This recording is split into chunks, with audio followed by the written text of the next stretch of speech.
So the hope is that, like, technically I'll graduate with two concentrations. I'll graduate with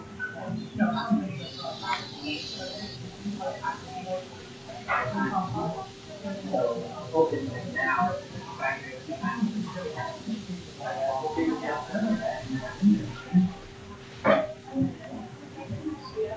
possibly apply for a master's. I want to go to Apple, like, have school art. For probably for driving around.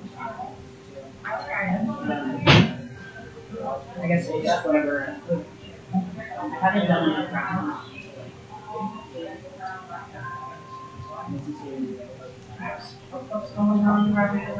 It's hard to be.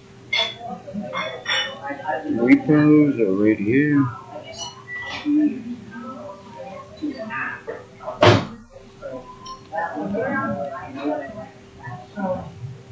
I'm shooting, and I'm getting more familiar with